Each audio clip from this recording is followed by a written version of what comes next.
Hello and welcome back to Round Rant. And today I am joined by Thomas Erikson. Thomas wrote the international best-selling book Surrounded by Idiots, along with several other books, and has also sold over 10 million books worldwide. So thanks a lot for coming on, Thomas. And I suppose first and foremost, how are you today? Excellent. I'm always good. Yeah, it's a good place to be, I suppose.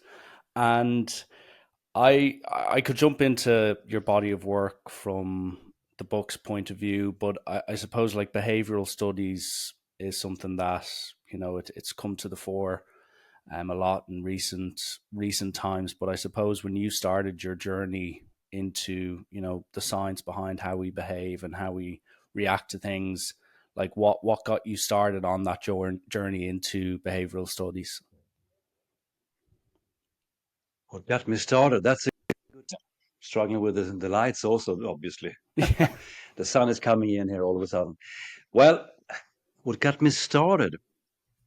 There's a short story to this, and there's a longer story. But the semi story is I got my first managing position at the age of 24. I was quite young. I was a great salesman, let's say, sales rep, and I sold myself to my cis boss, let's say, for a team leading position.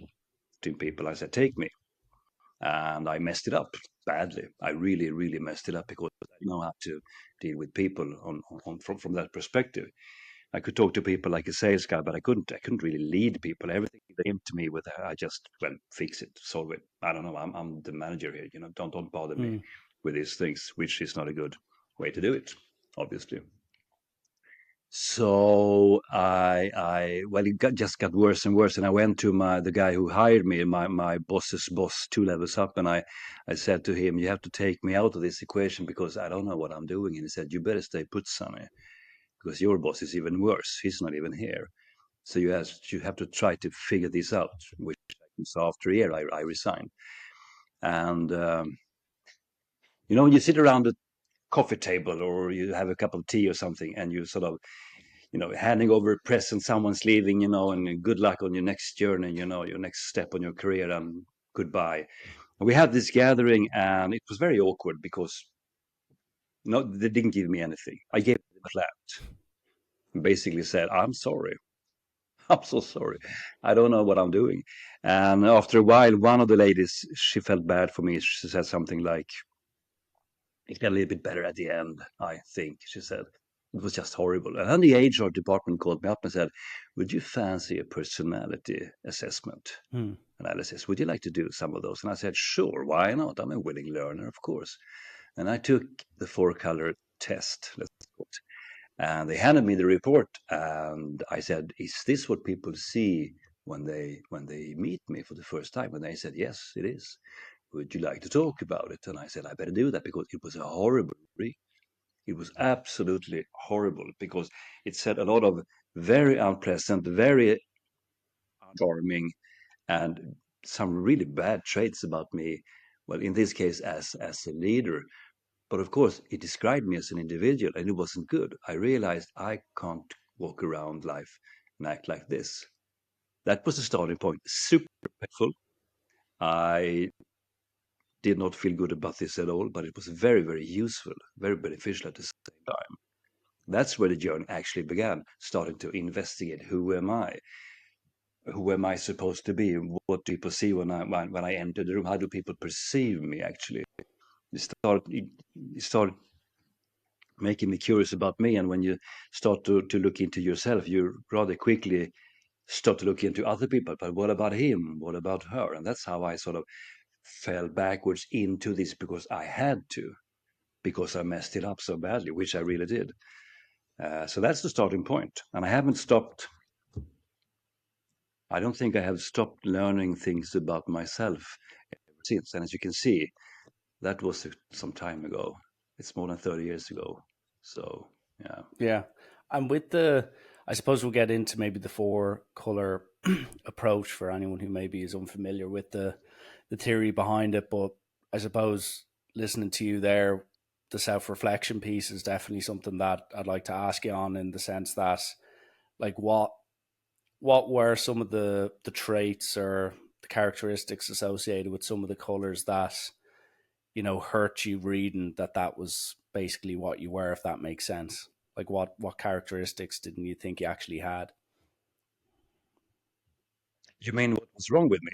You Yeah. mean the specifics? Well, basically, I was talking too much. I was interrupting people. I didn't listen at all. I was filled by myself in a way. And I had made a success, as I mentioned, as a sales rep. So I had a good reputation. I was really, really good at making business. And I confused making business with leading people who are making business. That is not the same task at all. This is one thing that I actually tell people on a weekly basis. A leader is part specialist, but partly, mostly sort of leading, but the leading thing, the managing thing. I did the same mistake as most people. I was focusing on the leadership part. Sorry, on the specialist part instead of the leading part. It should be 90, 10, 90 leading people and 10%, meeting clients and whatever. But I did the other way around. That was probably the biggest mistake, which I learned from ever since. I think it's good to understand what is your role here, what is supposed to do. And if you don't understand what you're supposed to do, then you have to ask someone, why did you bring me in here? Why me of all people? Yeah. And that And there's no straightforward answers to how it's supposed to go down these things. But again, it was a painful struggle, and still I discover things about me that isn't very charming. And I get confused and I get frustrated. Damn, why didn't I figure that one out? Someone gives me feedback. You tend to do this and that, that's not very good. Damn, you're right. Shouldn't do that. You have to learn. You have to be open-minded. You have to stop protecting yourself and stop defending yourself. And you just take it in and see what you can do about it. Some people are wrong. Some people are just annoyed or frustrated because something else, and they will criticize you. I get that a lot too. But when I realized it's actually about me, usually on a personal level, I've treated somebody in a way they didn't like, or maybe I wasn't unfair, maybe I wasn't being nasty or anything like that, but they just like it, or it didn't work because they couldn't understand my communication style or whatever. I have to take it to me, sort of digest it and try to make something good about it. I think everyone has that kind of responsibility, let's say. Yeah, that kind of willingness to be open slash vulnerable about your, I suppose, shortcomings, or Yeah, maybe what others right. would perceive as Because it makes shortcomings. it that yeah, exactly. That's a great point. It makes you vulnerable, Yeah. and it is painful. It hurts. It hurt, Well, but it's worth it, I would say. I'm sure it was a somewhat mini traumatic experience finding out the pros and cons to your own characteristics, so to speak, or your own personality. And like you've extensively covered this now for like 30 years, as you said earlier. But like, I suppose, where or at what stage did you then suddenly decide, I've put in all this work, I've learned a lot about myself and other people, but I suppose would say surrounded by idiots, your first kind of big piece of work. Like, where did you get the idea to, summarize it all and create a book? Well, I was an author. I wrote crime novels. I published four thrillers. No one read them. They got 7 translations or something like that, but not a success. I couldn't make a living out of it. But I was working as a management consultant, working with the disc profiling and leadership assessments and the 4 colors. So I was thinking maybe I could use that knowledge and writing skills, because I had some writing skills. I wrote for 20 years without getting published. I'm not a natural talent one bit. It was that was another struggle. I couldn't even write, but I learned.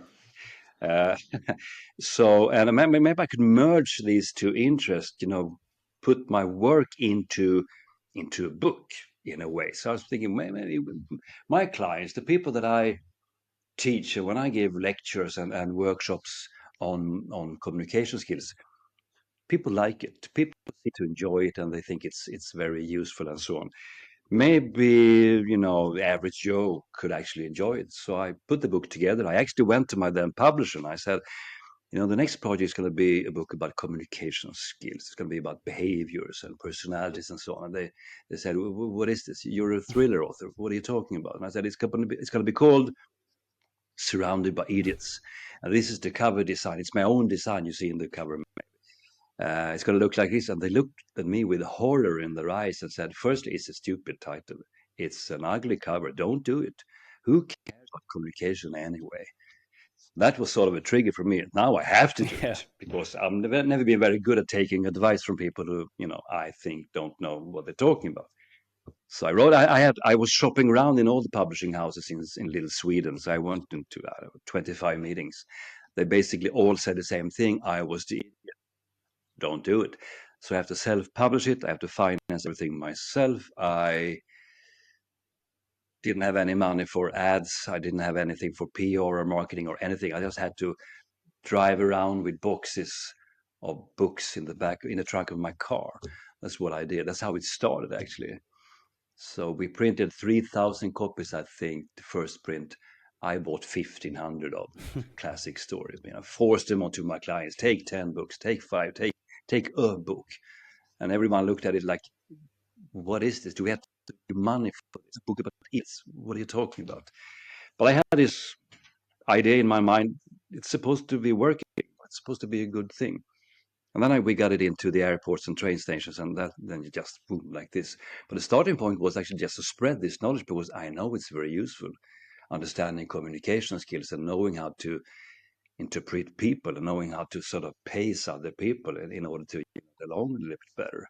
That's my main aim, I think, trying to decrease the number of stupid conflicts and misunderstandings in just our everyday life, Yeah. really. And with the, I suppose, the success of the book now, it is anytime I'm traveling over the world, whether I'm in Los Angeles or Dublin Airport or even London Gatwick, the reason I actually got your book is because I kept seeing it, and the title actually grabbed my attention, like Surrounded by Idiots. And I think everyone, no matter how narcissistic or unnarcissistic you may be, you can relate to it on some level. So I eventually did, get it, Yeah. and then did read it. But the point I'm trying to make is like how long did it take for it to become properly established? Like, I know you're saying you went around with thousands of copies, but like, was there a eureka moment after 6 months or 9 months where you suddenly thought, wow, this book actually could be huge?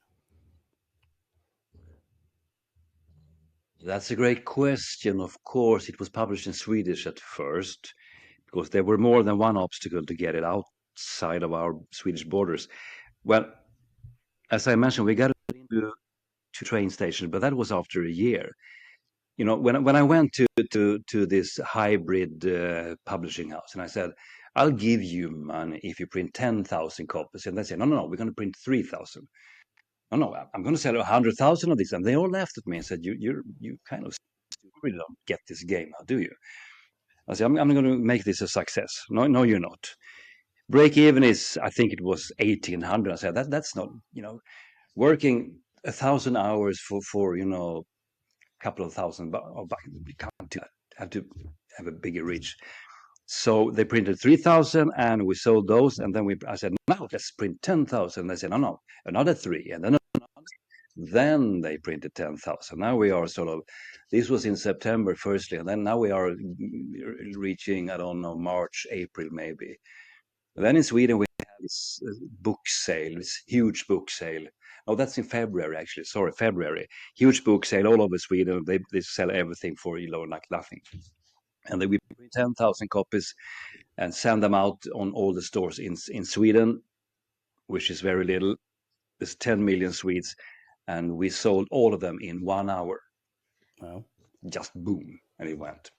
It all went, and that was sort of a signal to me and to everybody else. This is maybe not such a bad idea after all.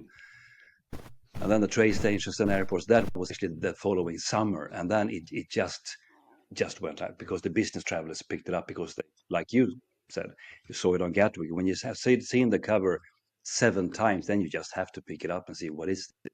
Why is this book everywhere?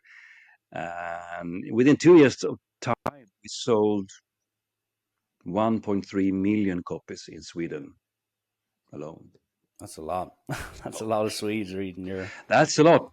I'm not saying this to impress you, but to impress upon you that when it's this classic notion. When you actually believe in something, don't listen much to negative people. Because if I had listened to all the advices, nothing would have happened. And then I was shopping around with literary agents.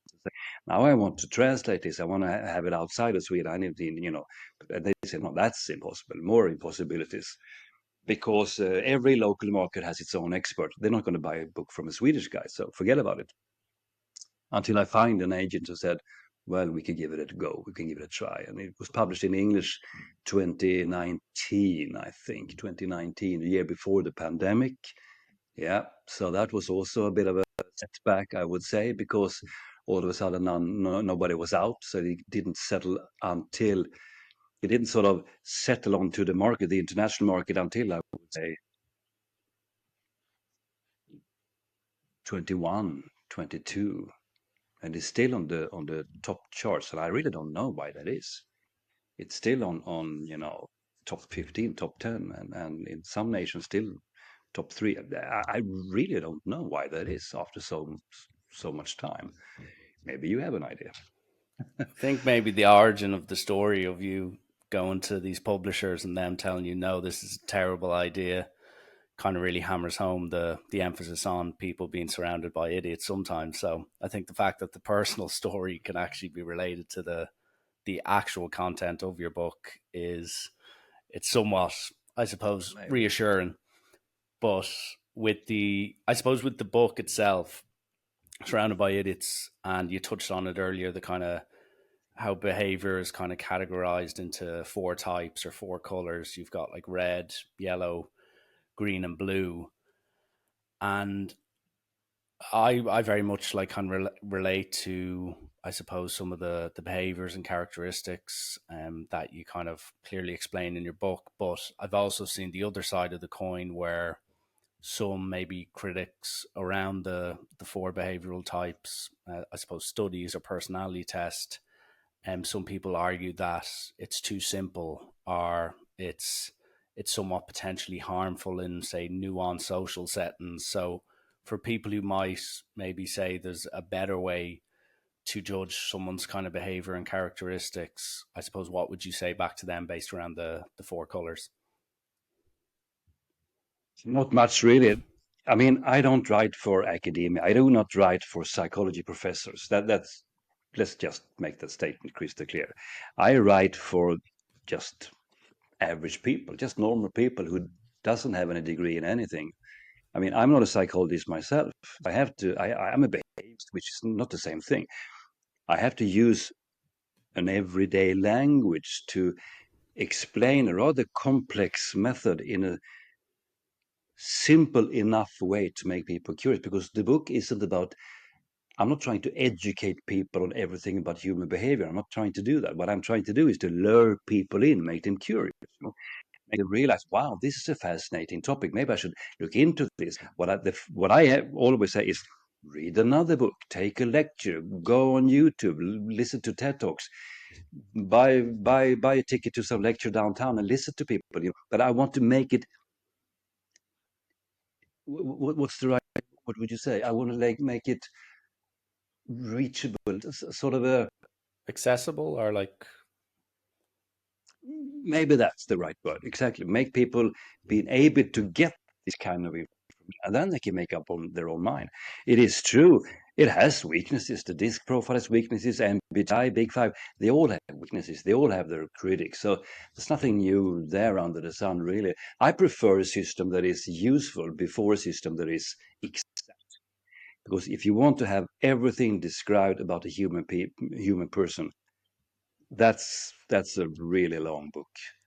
That even the most simple-minded homeless person living under a bench in the park is more complex than you can put on a piece of paper. That is just the way it is, because human minds are complex. We know this. The human brain is possibly, maybe, the most complicated organ on the planet. No one really knows everything about it. I know a lot of neuroscientists, and they say it's fascinating research, but we don't know. And I say, what's missing? Well, we're not sure.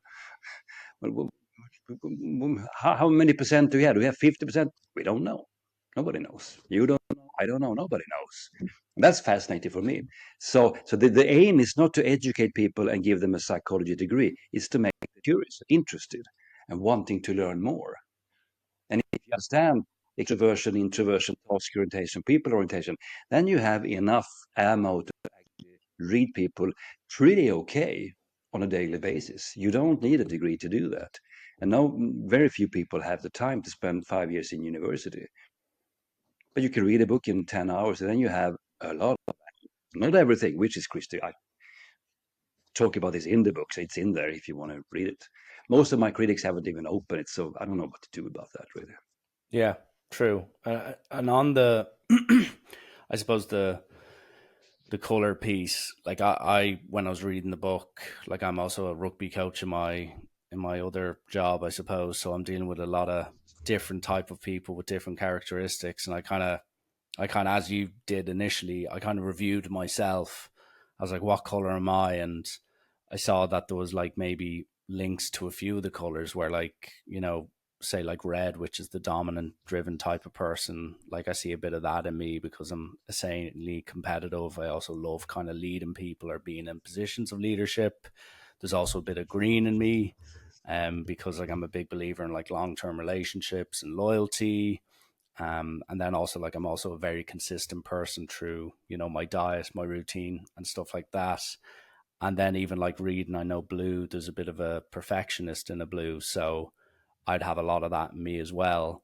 But one thing I wanted to ask is like that's me day to day, that's me just being natural. But what I find is that if it's in my 9 to 5 work job or if it's in a different social setting, I tend to maybe hide some of my characteristics or hide some of my behaviors. And I was just wondering, like, why is that down to my personality or is it actually down to the environment I'm in? Like, how much of a give and take does that situation, I suppose, lend itself towards someone?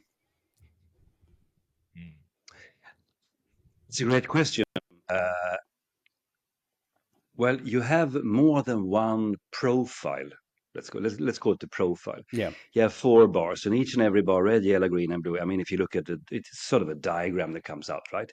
You have 4 bars, and each and every bar is 100%. It's not like you are dividing 100% between the 4 colors. You can have 100 red and 100 yellow, and you know, no green, and so on. So that's absolute. There are like 19,400 different combinations, algorithmically speaking. So there's more than 4 types of people. That's another criticism. There's got to be more than 4 types of people. Yes, these are sort of basic ingredients. We can mix them in numerous ways. But we have a sort of a basic, sort of a natural style, sort of a natural profile. The type of person that Richie is when he is himself. When you don't feel the pressure to adapt or adjust or playing a role or putting on a mask or anything. You're just you know. That could be hopefully at home with your family and so on. That you feel that you are safe enough to act out who you really are. You don't have to play any games. They accept you for whatever flaws and strengths and everything that you come with because we all have all of those things.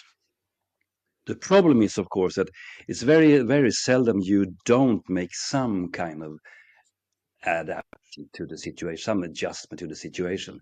So you're right, the situation determines quite a lot how you choose to act. Usually, when we are not at work, that's one thing. When we enter the workspace, we put on some sort of mask, which tells you how you interpret the situation. This is what you think be acting like in order to make a good job or make a good impression, you know. Some people turn up the red factor, they get more impatient, more competitive. Some people turn it down because they want to get along with their team members and so on. A lot of different people sort of make different adjustments in the same situation because we read the room in different ways. So who's right and who's wrong? Well, that's another great question. It's really hard to say. So you have basically two. You have a natural style and then you have the adaptive style. But then you have another style when you meet your mother-in-law. And you can play another role, put on another mask. That's just the way it is. If you're in a critical situation, if you're really in a high stressful situation, you will probably act in a third way, you know. If you have no blue is the analytical, detail-oriented, task-oriented person who's sort of an engineerial accountant kind of Hmm. style. When the fuses goes in my house all the time, I have to go full blue to find the problem. So I can be super for 40.5 minutes. I use 48.5 because that's what a blue person Yeah. would say. So I have to investigate, look around, and try to find the problem and everything. And then I will go back to my maybe possibly yellow character around the dinner table when the lights are on again. So that's an adaptation for, the trick is to not adapt too much, not to, let's say, to not try to stray too far from who you really are. If you try to play a role for too long, that is absolutely not you one bit. That's a way of violating your personality, and that's a recommendation I would never give. I would say try to be you as much as possible. You're probably pretty okay. You're not perfect. You can't do everything. People say, yeah, well, anyone can be anything. No, you can't. That's just a fallacy. That's just a lie. Everybody can't be anything. Your mother was wrong. You can't be anything you want. You can be much more than you assume, maybe, but you can't be everything. That's just the way it is. I wanted to play basketball when I was a young kid. Too short, couldn't make it in the team. So then I wanted to drive Formula One cars. Too tall. I didn't fit into the cabin actually because I was too tall. So life treated me very unfairly. So I had to find an occupation where my height didn't matter. So I started writing books. No one cares how tall I am. I'm sort of average, I would say. But that's just the way it is. We can't be ourselves in every situation and just expect everyone to go along with it.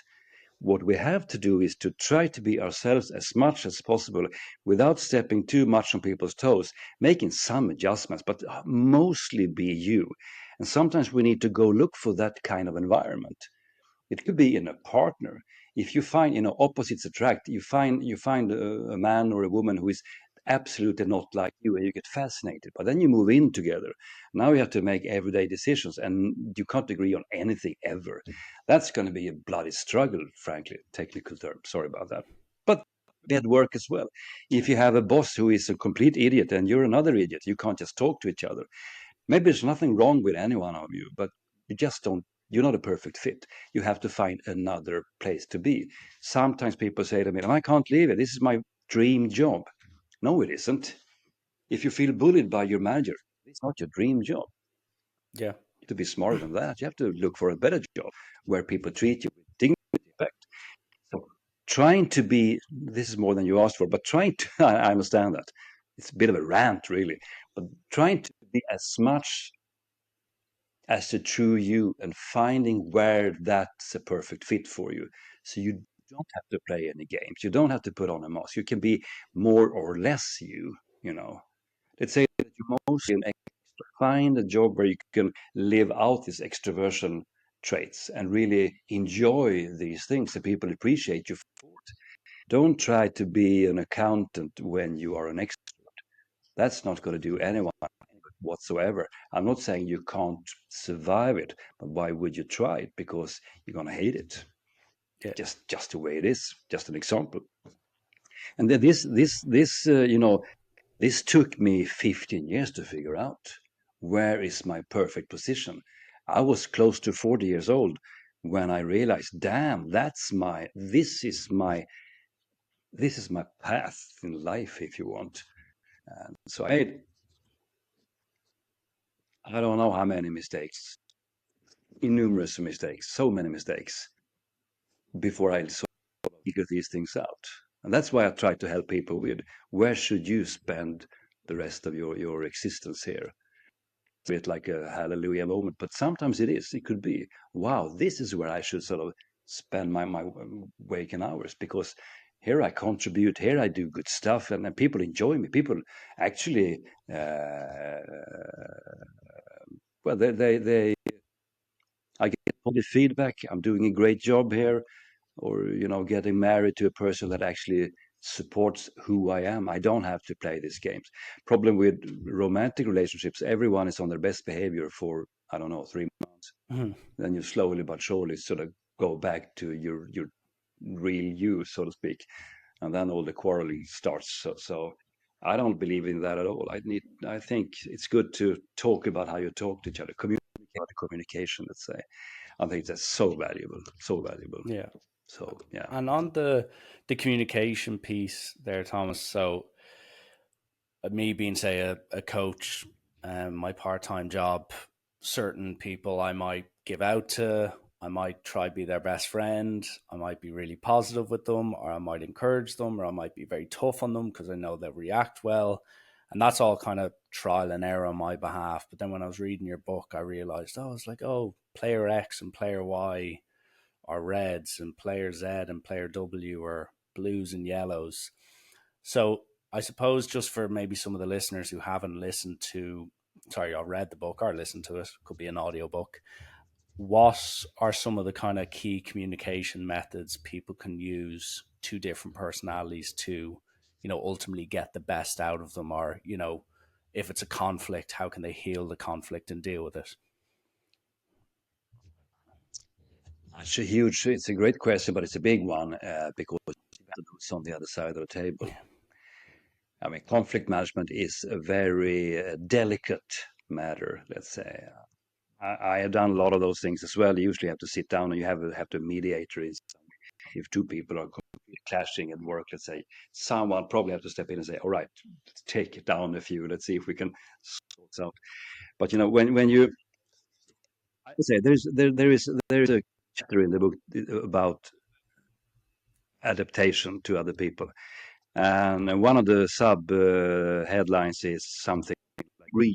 What it means is like a green person, and the green person in the book, that's the one who is the best listener. That's the one who is people oriented but still introvert, meaning very humble, very caring, very sharing, and don't put themselves in the center of things. They want to get along with everybody, want to be friends. Let's be friends. Life is too short to just squabble over, just stupid stuff, right? So, and they are good listeners because they actually pay attention to the other person. So go green, meaning if you want to understand the more you understand about the other character in the room, or if there's a group of people, shut up, open your ears. That's the best advice I can give, and it's not very original or very, very weird in any way, but people do not pay attention to each other. That is still a bit of a conundrum why so few people have, let's say, are having so much trouble leaving their own head and just closing the mouth, shutting up, and just listening and observing and taking notes and try to figure him out, try to figure her out. Who is this character? How is he moving? How is he talking? Is he interrupting? Is he getting interrupted? Is he talking in high pace? Is he slow? Is he taking long pauses? Is he talking about technical stuff? Is he about details? Is he more a little bit of a dominant type? And if you observe people for like 2 to 5 minutes, you have so much intel, so much intelligence about this individual, but you have to be there. You have to be there. You have to be present in your mind, in your spirit, and you have to absolutely put yourself to the side. Because when you figure people out, he's very direct, she's very, very calm, she smiles a lot, she has stories and anecdotes about her cat. Maybe I should sort of fall into that, and tell her something about my cat. Oh, I have a dog. Maybe I shouldn't talk about dogs Mm, because cat people versus dog people, and how it goes. that's a war zone. But yeah, exactly. But you can find sort of a common ground somewhere. Try to look for a common ground. If it's a dominant person, if it's an engineerial type, if it's more of a conflict avert person shying away, all right, slow down. Use friendly eyes, smile a lot. Have an open body language. But you have to be there and you have to make the observations. And the book is about learning how to recognize these behavioral patterns. And what I said before, playing a role. Everybody, especially at work, and probably during huge dinner gatherings as well, everybody's plays some sort of role all the time. But we want to fit in. We want to be seen as smart and successful and brilliant and admirable and whatever. So no one is really the true self. It's going to take us actually quite some time to figure people. Some people are easier to read. You know, if we talk about statistics, 5% of the people shows only one color. But that's only 5%. If you find someone who is only red, only yellow, only green, or only blue, they will be easy to read. The rest is going to be more of a struggle, really. Close to 80% two colors, but you still can still figure it out. 15%, like yours truly, shows three strong colors, really. So I am usually hard to read from other people's perspective. And I've heard that throughout my whole life. To say, I don't really know who you are. Sometimes that's good, sometimes it's not so good. So what do I know? But if you pay attention, you can figure a lot of things out. You can find, as I said, common ground. And someone is speaking in a fast-paced tempo, use the same voice. If someone is lean, it's the same thing like mirroring people when it comes to body language. If someone is leaning forward, you lean forward. If they're leaning backward, you lean backward. If they fold their arms, you fold your arms. When you want them to open up, you open up, and then we start following you because that's how it Mm. works. You can do the same thing with the let's say the power of voice, the pace of your talk, the the words that you use, the topics you are interested in. If you sit around the table with three other people, no one tells you one word about their last weekend. Ergo, they don't care about private stuff. Don't start talking about how you put your boat in the river and how you went rowing and you met your friends and you try this new type of beer. No, no, no, no, no. Don't go there. They didn't tell you anything. You shouldn't tell them. Not maybe that's a lunch discussion, but in this meeting, don't get personal, don't get private if they don't do it. If they all say, well, what do you like to do on your spare time? Do you have a pet? Do you have kids? Tell me about you. Who are you? Then you just play along. Even though you might think, I don't know, that's none of your business. You say something on the topic. Otherwise, you're going to stand just going to be an awkward situation. That's how you start any meeting. Try to find common ground. If they speak about, their new car, listen to it and say, wow, that sounds great. You have to give me a ride in your new car sometime. Absolutely. They would say, we could take it after lunch, go for a ride. Sure. If they said, okay, bullet point number one, okay, it's a business meeting. Don't waste one single syllable on anything but bullet point number one. So you have to find, and it takes some training to find this common ground, but you have to pace people. Yeah. No, That's how you do it. yeah. The more knowledge you have about human behavior, the easier it's going to get. Yeah, for sure. And I do think in business, like I work in sales myself, and I've dealt with people in Ireland who traditionally would love to chat about the weekend or the weather or how terrible the weather is. But then I've dealt with people in Germany or even Norway or Yeah. Belgium, and they're very much, can we just get to the point? As you said, bullet point number one, I don't care about the weather. I don't care about the summer. I just want to get stuff done. So it is Right, definitely right. true when you do say that. And another thing recently I was thinking about in my own I suppose social life, is I've been having or attending a lot of weddings recently, and with that I see some friends who maybe I haven't seen in a few years, or I'm now 30, so my friends when I was in my teens, my early 20s, it might be 5-6 years distance since I've last seen them. But what I notice is with some of my friends, it's the exact same. We talk about all the stupid shit that we spoke about when we were younger. We say the immature stuff and we act as if we're 15 again. But then there's the odd You friend. fall back into your own Yeah. roles, right? And there's no Yes. mask to it. While then some other friends who I'd been very close with and still am close with, I try interact how I've always known, and suddenly it's different. It's kind of like they're like, no, I'm not that type of person anymore. So does like age, is it, I suppose it comes back to the surrounding culture you're with, or the aging process. Like, does age change your personality or your traits? Or is it your surrounding? Yes and no. Depends on how old you are. There's a big, huge body of research how a personality is formed, basically, nature versus nurture, and so on and so. your upbringing, and what affected you, your parents, and at school, your first job, and so on. And then you have some neurobiology, I could say, because there is one thing, and you probably heard this before. This nothing new to this, but just remind the audience here. When your frontal lobe physically closes, your forehead closes, completely. It's grown full. Now your brain is working as it's supposed to be working. It sounds quite dramatic, but it means actually that now you will understand the consequences of your own decisions, right? Which is not something that you do as a teenager. I mean, I was young once. I did so many really stupid things that I'm quite ashamed of. Some really so stupid. See, I knew they were all when I was 15. I did them anyway because I was stupid. Because young people are stupid. Because we don't have any life experience. Now you're in your 30s. Now you're twice the age like when you were 15. You know a great deal more about life and the world and people and everything. So now you're sort of paying attention, and you don't do the stupidest stuff.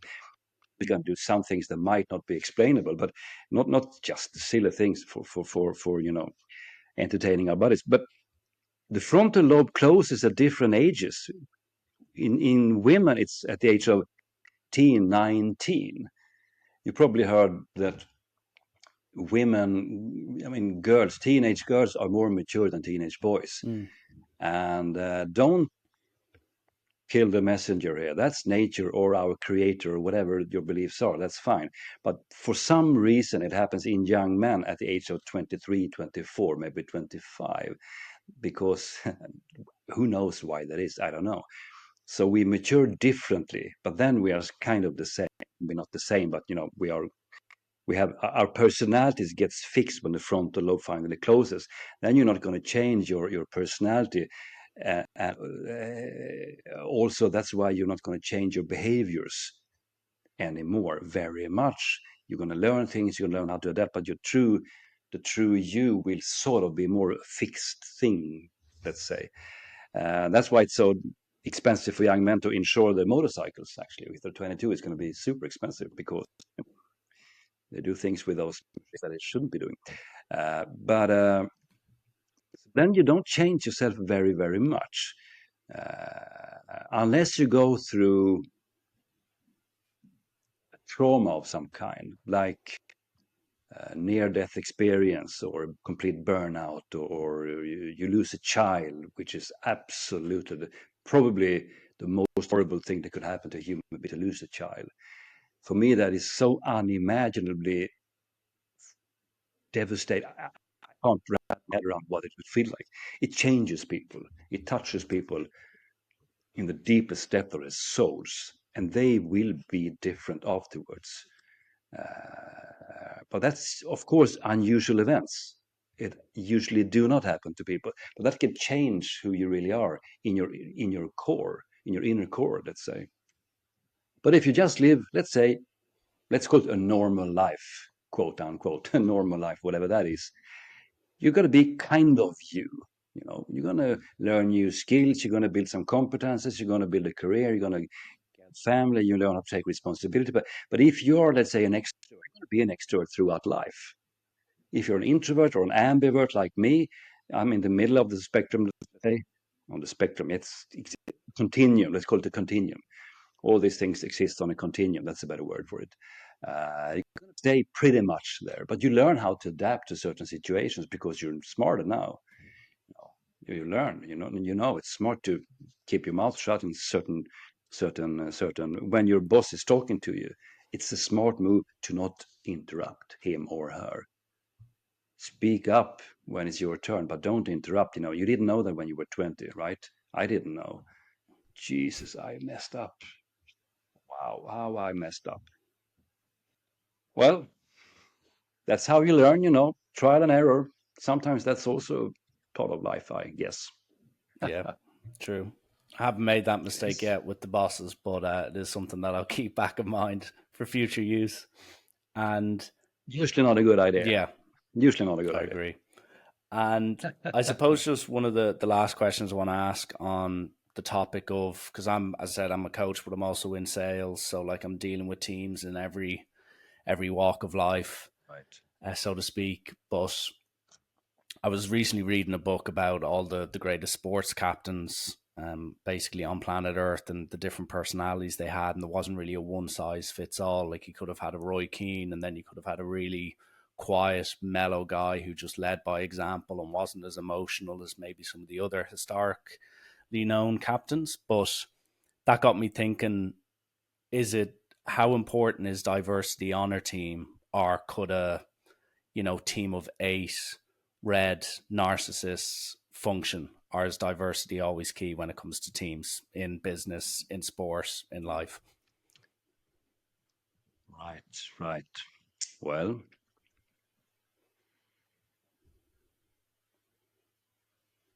you mentioned narcissists. You should never have narcissists on the team unless it's just a touch of it. If it's just a dash of narcissism, maybe you can live with that because they're not that bad. But narcissism is that's not a good thing. That's a negative thing. Those are people who will steal the spotlight and take all the credit for things which they haven't done nothing to achieve.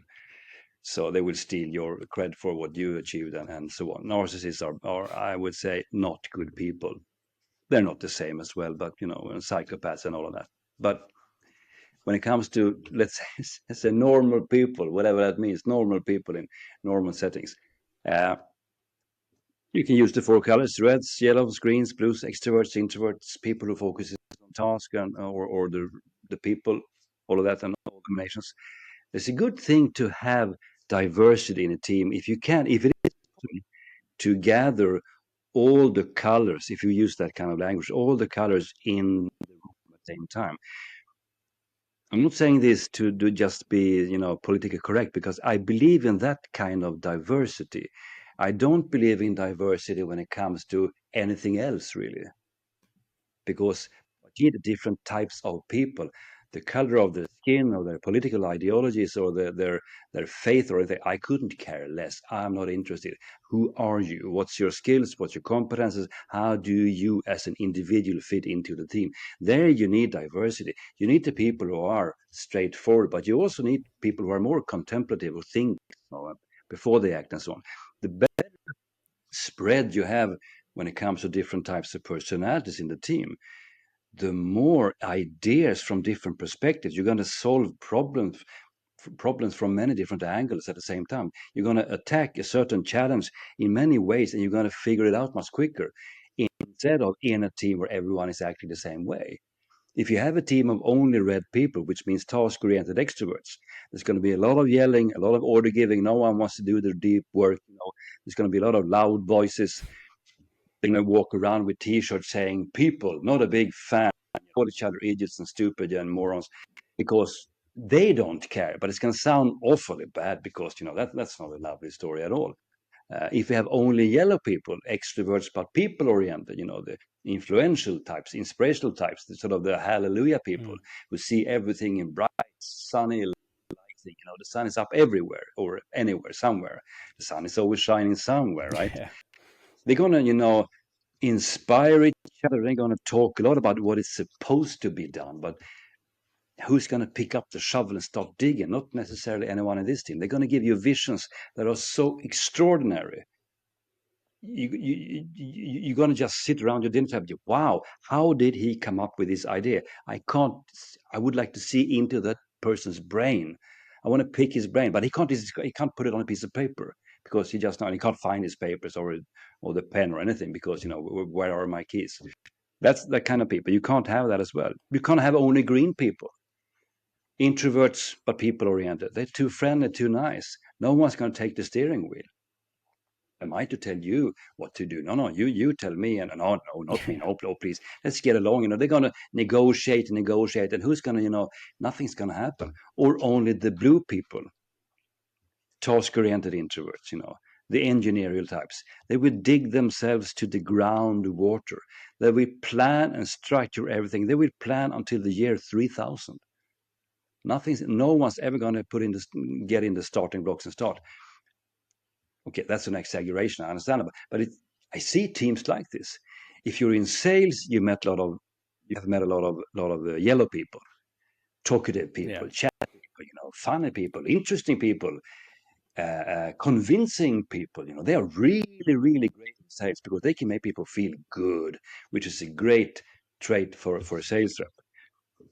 I've seen teams with a yellow team leader hired by a yellow sales director, and the team leader only recruits people he understands 100%. And who are those people? Other yellow people. So there's a team of like maybe 25 super yellow people, and they are having so much fun, but no one is taking any notes. And filling in the CRM system, forget about Yeah. it. Never, it's nothing gonna happen. I forgot my password. Yeah, well, I don't. Whoopsie daisy. You just can't deal with it. But I've seen those teams as well, and it's or I to engineer teams with engineers, only introverts, super task oriented, couldn't care less about other people, like this ghost like silence in a room full of 50 people. No one is, you could hear a pin drop. It's almost like it's scary. It's like wandering through a hall of robots. Those are not good teams. Diversity will be better, but there is of course a challenge here. You need a team leader who can deal with all the colors.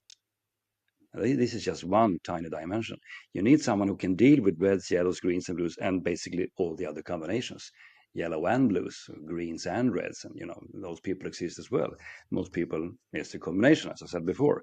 So you need a team leader who is a really, really good communicator. It's the key to success here. But if you have one of those, you can probably achieve things much, much faster than if you don't think in the. So when it comes to behaviors, you need diversity. However, there is a risk to this, and that is when it comes to something that is beneath the surface, which is, by the way, can I say this? I think so. It's going to be in my next book, which I'm working on right now. When it comes to what is beneath the surface, you find something called the drivers, what motivates you, the workplace motivators, which is not how you're acting, but why you are acting in a certain way. Why did you choose this position? Why are you even in this occupation at all?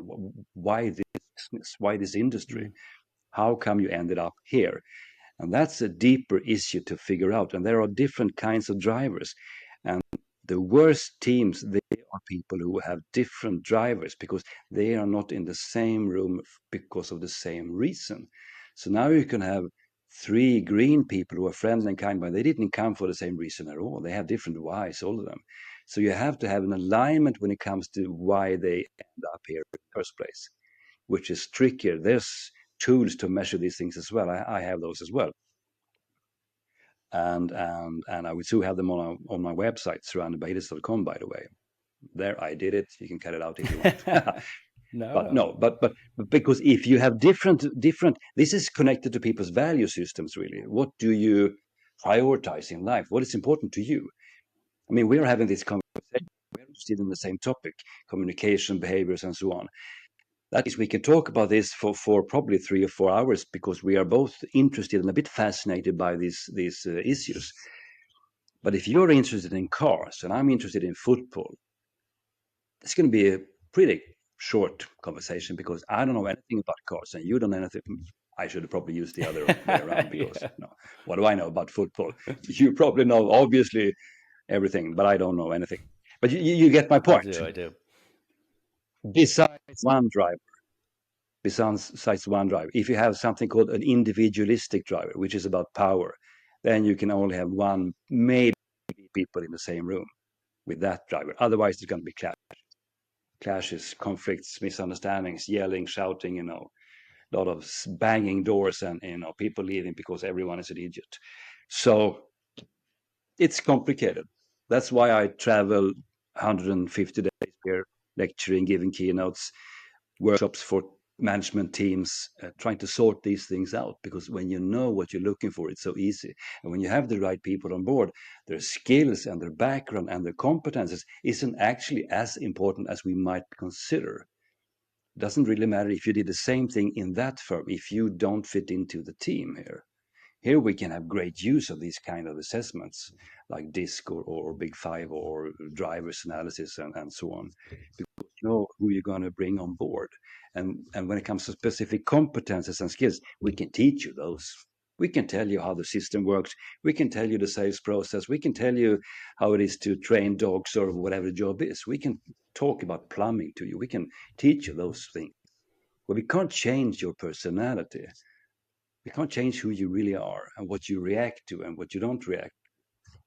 That's what people sort of bring to the table. And if you get the wrong character for this team, maybe it doesn't fit into this team. Maybe he or she fits into another team. But if it's not a perfect fit here, there's going to be a lot of friction. There's no way around it. There's going to be a lot of friction. Maybe too much friction. Yeah.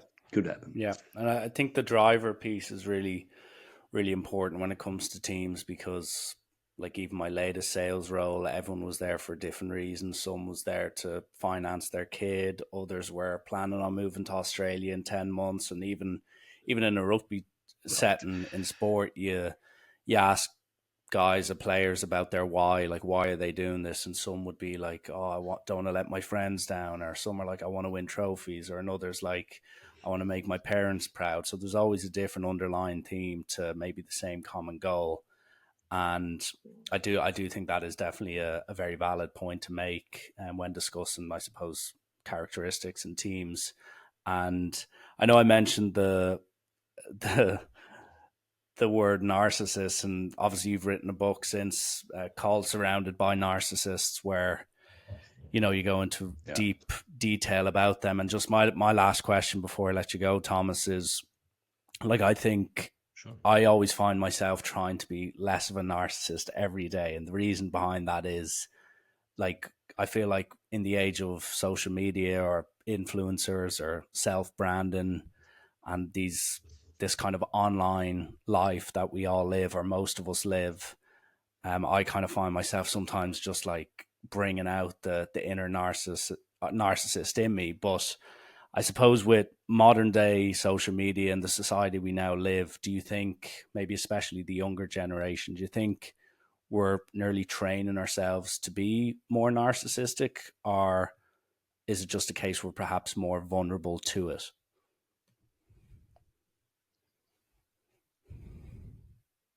That is, of course, the right question. I would say, well, we know the people who do I'm not a researcher myself. I gather research, I gather insights, and I write about them, but I don't conduct psychological studies. But I know a lot of the literature on narcissism, and it is on the rise. It has been on the rise since, well, actually since early 70s.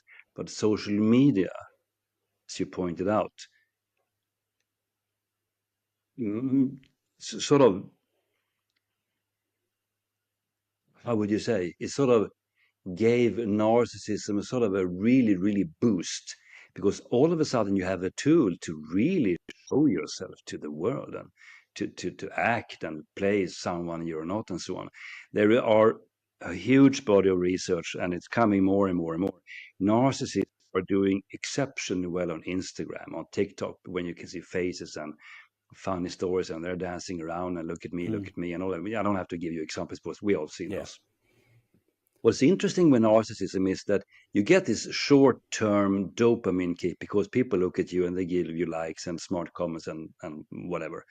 Uh, the problem with narcissists is that, well, there's more than one, but for them the problem is that after a while people will see through this facade. It's not really you. You are not that bright. You're not that smart. You're not that successful. You're not that lovely to look at. Even you're not that fit as you. That wasn't your abs going off. It's actually not you at all, because who the hell are you really?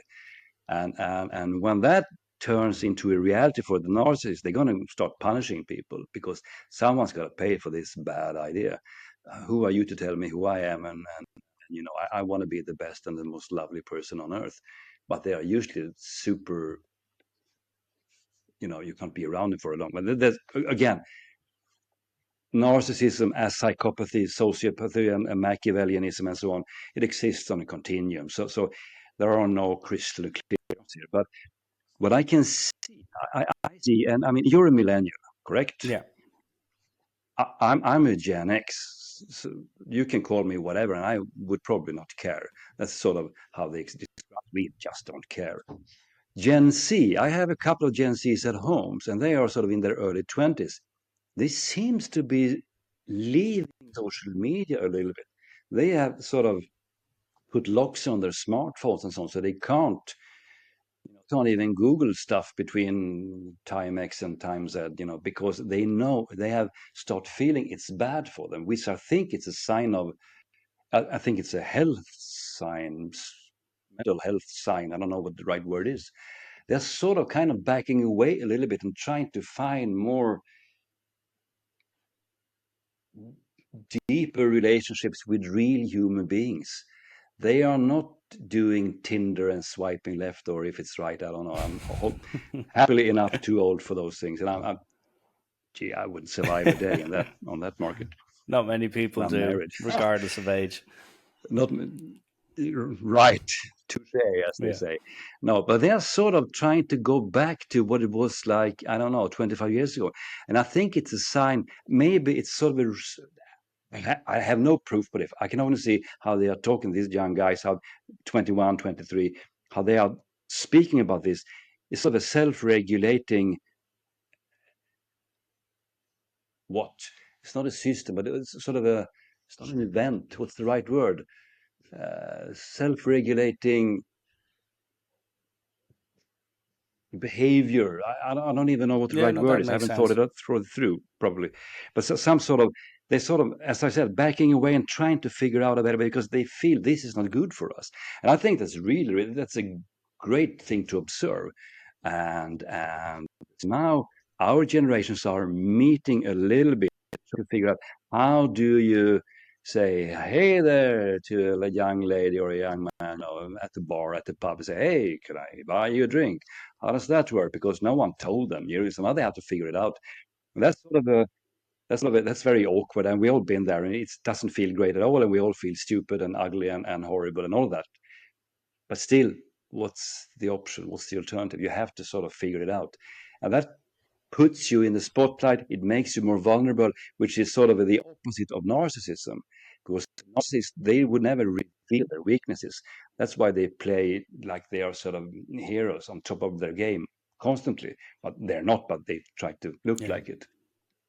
So maybe we can see this sort of a counter reaction to this whole narcissistic franchise or whatever it is. People trying to sort of be human beings, and just accepting I'm going to look like an idiot a little bit. Fine, let's try to look as little as an idiot as possible. I think it's a healthy sign. I think that. But the world is in a dark place when it comes to behaviors that are not good for us. The dark triad is now the dark tetriad. I think there's fourth of them. Narcissists, psychopaths, Machiavellianism. And they've added because it wasn't bad enough, so now they, whoever they are, added sadism on top of things. So now you have four really bad things there, and that's a whole nother conversation, of course. But it is out there, and there's like 5% of the population on the planet Earth who are not good people. And it explains, and they always strive for the top for different reasons, for manipulation or gaining benefits or just getting into the center of stuff and or just to plague people with bad things. And it explains a lot why the world looks like it does, I would say. And people say, "Oh, that's a bit dramatic, Mr. Erikson, now, isn't it?" And I said, no, it isn't. It's the truth. Just look at what happens around you. It isn't normal people who start wars and torture people and throw bombs at each other. That's not normal. That's inhumane. You shouldn't do that. There's something wrong with you when you do it. But we see a lot of it, and just harass people online and cancel culture and whatnot. You can make a list, internal list of bad behaviors. uh, so we are in a sort of a dark place, and unfortunately, social media, the internet, and everything, we can't blame it, but it gives bad people a better and more effective tool to show themselves from their worst sides. Everything gets just, powered by modern technology. And bad behaviors is spreading quicker than good behaviors because the algorithms is picking up where are your eyes moving, on the screen right now. We know this, that's just basic neuroscience. Your brain isn't there to make you feel good, it's there to make you stay alive. So you're going to focus on risks and bad stuff. That's why you are served more and more and more stupid things online, because you stopped for 2 seconds too long and now you're stuck in the loop. You have to really change what you are observing, otherwise it's just going to serve you more and more things to make you feel bad. But it will keep you alive because now you see all the threats everywhere. Now you know what's threatening you. So it's a long story. It's a really long story. But yeah, narcissism has been on the rise. I know I'm ranting a little bit. I can hear that, but I think we have to pay attention, and you should smoke them out as quickly as possible. Say that behavior is not good enough. You have to do better. We are not accepting what you're doing there. Don't play this game. We can see through it.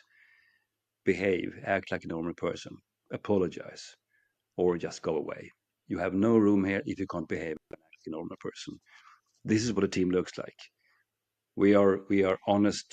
We are conducting ourselves. We are trying the best for each other. We are giving a helping hand. We are showing respect. We are showing people dignity, and we are doing good things. We are struggling. We're not perfect. We are not trying to stick knives in each other's backs, which you are doing. You should stop that. Otherwise, you're out. Mm. This requires strong and hands-on, powerful leadership. A weak leader will tolerate this for too long. It's going to ruin the whole thing. I've seen this too often. Yeah.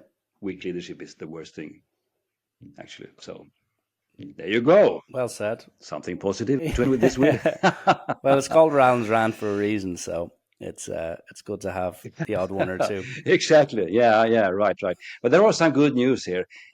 People say, what if everybody changed? The world would be such a better place. Sure, but remember the following. Let's sort of wrap it up with these words. You will never change somebody else, but you can change yourself. Sounds like some sort of cliche. Maybe it is, but you can only change who you are and how you are acting and behaving. So if you start being a great role model for other people, people will pick it up. And then the ball is sort of in the game and we are going in the right direction. But we all have to sort of put some effort in there. I'm not trying to preach hallelujah stuff to you, but we have to pay attention to these things. Otherwise, we're going to enter new dark ages or something. We don't want to do that. Yeah. No, we're going to take responsibility and act in a proper and good manner. Yeah. Go back to a culture where people took responsibility and tried to do their best, and still mess it up, obviously, but not trying to mess it up. Trying to get along and make a good living and treat each other in the proper way. All of that. So yeah. Yeah. No, well said. And Thomas, I just end my podcast with just a handful of quickfire questions, nothing too major.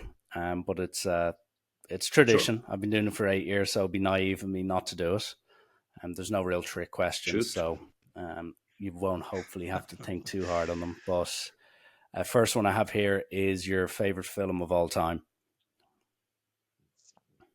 Ooh. The Green Mile. Yeah. Stephen King. Yeah. Great film. Can't argue with that. Absolutely excellent. I think a few good. Changed my life. Literally. A few guests have actually mentioned that as well. So you're not on your own on that one. And it literally changed my life. Seriously. Yeah. That's not a joke. Well, that's what art's there for. Hopefully to make you think and do different. True. And what is your favorite song of all time? Favorite song of all time? Oh. Not sure I have one. Sorry. Il Fortuna. Okay. Look it up. What is your? It's choir. It sounds kind of orchestra choir type, which. Yeah, it's a choir. kind of thing. Yeah. Yeah, beautiful in its own right. And what is your go-to coffee order if you have one? Filter coffee with cow milk. Okay. Just plain, as simple and plain, and no modern yada yada in it. No bullshit, just straight to the point. No, no bullshit. Real coffee. No espresso, cappuccino stuff. Filter coffee, as we drank it in Sweden before. Yeah, The dairy industry infiltrated the whole thing. yeah, true. So second last one I have here is if you could ask yourself a question I haven't asked you yet, what would it be? It would be something semi deep, like if I met myself from 5 years back in time. People usually say, if you meet your future self. No, if I would meet myself from 5 years back in time and show them my life, would that future self? Yeah, Yeah. back in time. Sorry, I'm confusing myself here. My historical Thomas. If I meet him today, would he be impressed or would he be depressed with what he sees? Do you want to share the answer or do you want to keep it to yourself? I hope he will be impressed, but he will also have questions. Okay. Not the worst place to be. That's for sure. And the last question, Thomas, is what is the worst house job? So empty the dishwasher, change the bed sheets, hoover the house, or ironing your clothes.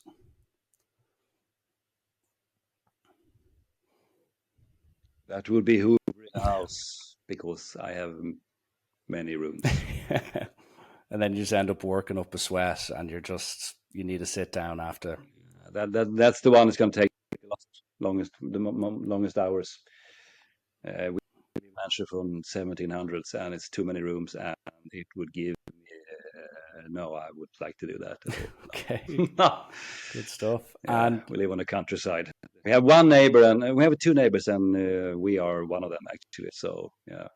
okay, So no, the Hoover, not Thomas's best friend. And hoovering. I suppose just before I let you go, Thomas, I know you mentioned the website earlier on, but if people are like, I'll leave links to, I suppose, your books beneath, so anyone who wants to read up on your work. But is there any maybe social media? I know we just ranted about social media, but is there any websites or pages that people should look to Yeah, follow you on? there are you.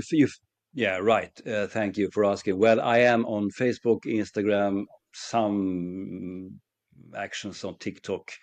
If you just look for my name, you're going to find me.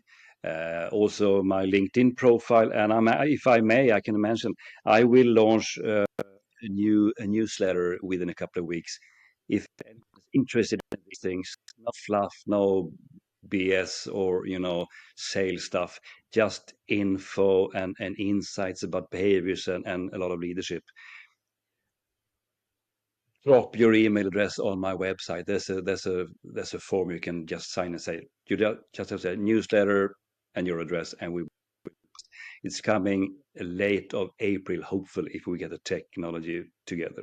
And that's going to be, I think, just my way of actually sharing what I think is important and doing better than I do on social media, because I don't understand social Mhm. media. I've never been successful there. Maybe I'm talking to the road to sort of just out in the void in a way, it feels like. But people who wants my insights and my experience can sign up for the newsletter. Then I know I'm talking to the right people. So that could be an idea.